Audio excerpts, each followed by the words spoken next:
नमस्कार, है पेन वाजपेयी अपने YouTube चैनल मैं पेन वाजपेयी पे आपका बहुत बहुत स्वागत करता हूं। ये वीडियो एसएससी सीजीएल 2022 वाले जो एस्पिरेंट हैं जो टियर 2 एग्जाम की प्रिपरेशन कर रहे हैं उनके लिए बहुत ही ज़्यादा इंपॉर्टेंट होने वाला है। अगर आपके मॉक टेस्ट में मार्क्स इंक्रीज नहीं हो रहे तो ये वीडियो आपके लिए बहुत ज़्यादा हेल्पफुल रहने वाली है।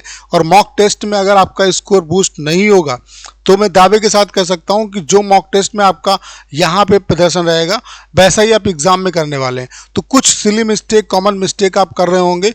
जो प्रॉब्लम आपके सामने आ रही है या जो मिस्टेक्स आप कर रहे हैं उन सबको मैंने एक जगह पे कलेक्ट किया है और हो सकता है कि आप इससे रिलेट भी कर पाओ। तो अगर इन चीज़ों को आप अवॉइड करेंगे, इनसे सीखने का प्रयास करेंगे तो जो बचा हुआ टाइम है उसमें अगर आप इसे इम्प्लीमेंट करते हैं तो डेफिनेटली आपको यहाँ से बेनिफिट मिलेगा और आपका जो स्कोर है वो बूस्ट होगा ही होगा।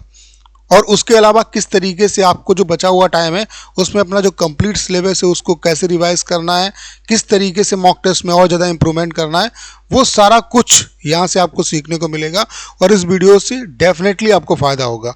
तो 4 से 5 मिनट आप निकाल के टाइम देख लीजिए, इससे आपको फ़ायदा ज़रूर होगा, इतना मैं दावे के साथ कह सकता हूँ। तो चलिए स्टार्ट करते हैं।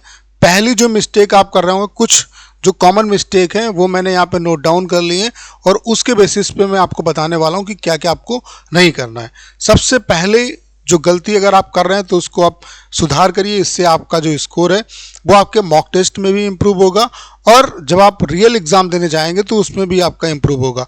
आपको रियल टाइम पे मॉक टेस्ट देना, जैसे कि आपका एग्ज़ाम 10 से 12:30 के बीच में अगर होगा तो आप उसी टाइम पे अपना मॉक टेस्ट दीजिए और उसके बाद कुछ टाइम के गैप के बाद आप टाइपिंग भी दीजिए। तो घर में उसी माहौल को बनाइए जो आपको माहौल फेस करना है। हो सकता है अभी ये टाइम आप सोने में गुजार रहे हो तो इस चीज़ में चेंजेस लाइए, रियल टाइम पे मॉक टेस्ट देना शुरू करिए। तो अगर आप ये गलती कर रहे हैं तो इसको इम्प्रूव करिए। उसके अलावा मॉक टेस्ट का अच्छे से इवेल्युएशन करना, ये बहुत इंपॉर्टेंट है। आपको क्या करना है, एक छोटी सी डायरी या कॉपी बना लो मॉक टेस्ट की, जिसमें हर एक सेक्शन को अच्छे तरीके से बारीकी तरीके से उसे आप इवेल्युएट करो कि कहाँ कहाँ पे मिस्टेक हो रही है।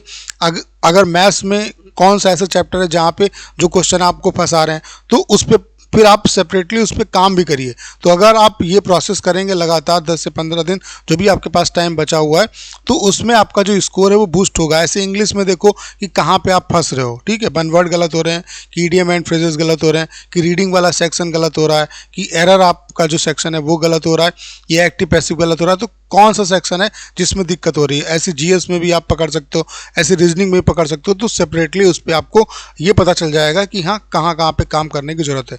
आपको उन चीज़ों पे बहुत कम काम करने की ज़रूरत है जो चीज़ें आपको आती हैं। जो चीज़ें नहीं आती हैं या जो चीज़ें हल्की फुल्की आती है जहाँ पे मिस्टेक हो जाती है आपकी, तो उस पर आपको काम करने की ज़रूरत है। तो मॉक टेस्ट को अच्छे तरीके से आप इवेल्युएट करिए। उसके अलावा सिली मिस्टेक को पकड़ने का प्रयास करिए।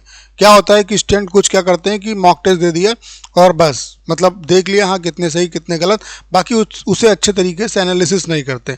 आप अगर मॉक टेस्ट को अच्छे तरीके से एनालिसिस करो तो आपको खुद समझ में आएगा कि 4 से 5 जो क्वेश्चन है वो आपके सिली मिस्टेक की वजह से गलत हुए, कि आपने क्वेश्चंस को सही तरीके से पढ़ा ही नहीं, आप जल्दबाजी में क्वेश्चन पढ़ गए।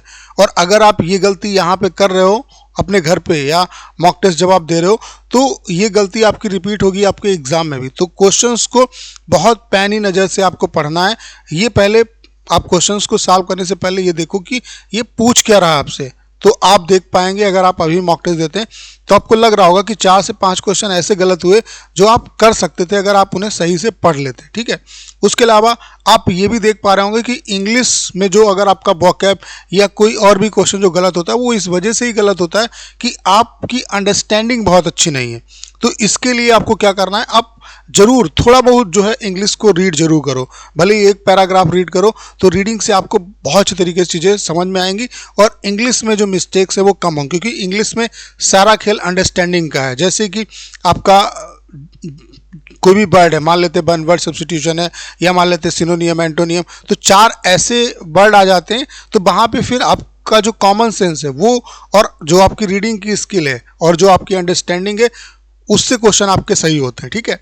तो इस चीज़ पे काम करिए। तो इससे कहीं ना कहीं आप जो नंबर आप क्वेश्चन है 5 से 6 क्वेश्चन आपके जरूर बूस्ट होंगे। 4 से 5 क्वेश्चन तो आप गलत कर ही रहे होंगे। तो यही काम आपको यहाँ पे भी करना है इम्प्रूव, और एग्ज़ाम हॉल में भी जब यहाँ पे इम्प्रूव कर लेंगे तो एग्ज़ाम हॉल में गलती नहीं होगी। तो अच्छे तरीके से क्वेश्चंस को पढ़ने की ज़रूरत है, ठीक है।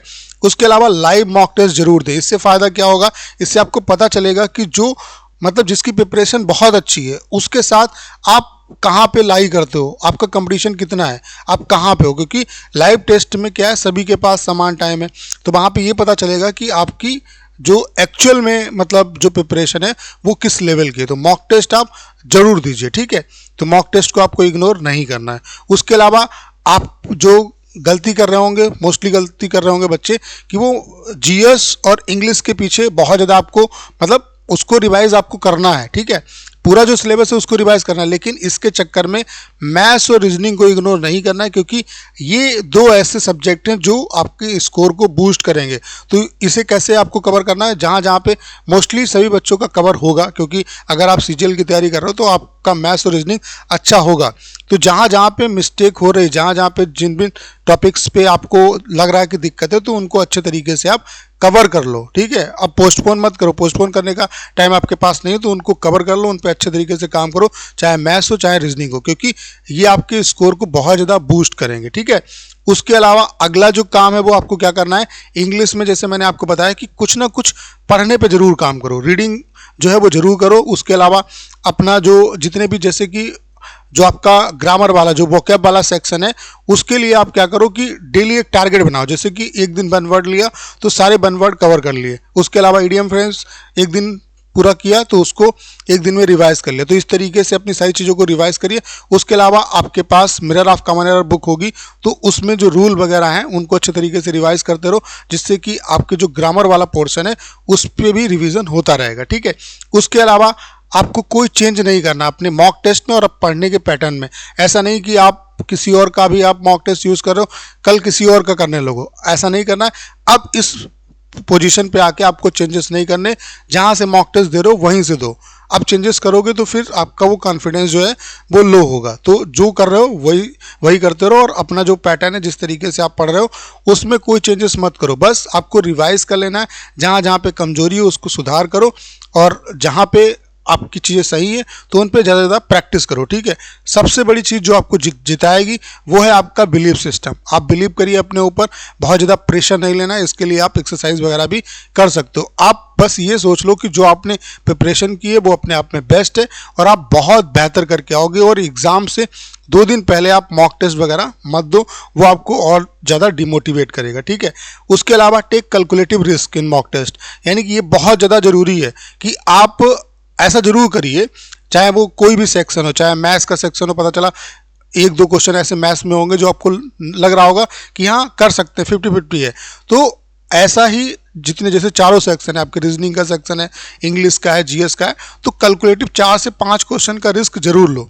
उससे क्या होगा कि आपका वो स्कोर बूस्ट करेगा, कुछ ना कुछ तो बूस्ट करेगा। और ये जब आदत अभी से डालोगे तो वहाँ पर भी जब रिस्क लोगे तो वो सही होगा ही होगा, मतलब उसके होने के जो पॉसिबिलिटी है वो ज़्यादा होगी। तो कैलकुलेटिव रिस्क लो, बहुत ज़्यादा रिस्क नहीं लेना, लेकिन थोड़ा बहुत आप ले सकते हो, और उसे अभी से हिट करने का कोशिश करो तो उससे आपको फ़ायदा मिलेगा, ठीक है। उसके अलावा कंप्लीट आपको रिवीजन कर लेना है। जो आपने पढ़ा है, कुछ नया नहीं पढ़ना है, जो आपने पढ़ा है उसी को अच्छे तरीके से रिवाइज कर लेना, और अपनी जो प्रिपरेशन है उस पर बिलीव करिए, आप बहुत बेहतर एग्जाम में करके आएंगे। तो मेरी तरफ से आप सभी को बेस्ट ऑफ लक, आप बहुत बेहतर करेंगे। और अगर आप इन चीज़ों को इम्प्लीमेंट करते हैं तो आपका स्कोर जो है वो डेफिनेटली बूस्ट होगा ही होगा। तो उम्मीद करता हूँ कि सारी चीज़ें आप अच्छे तरीके से समझ पाए होंगे। आपको करना क्या है, इस वीडियो को ज़्यादा शेयर करना है। उसके अलावा अगर आप चैनल पर नए हैं और आपने अभी तक इसे सब्सक्राइब नहीं किया है तो प्लीज़ चैनल को सब्सक्राइब करना मत भूलिएगा।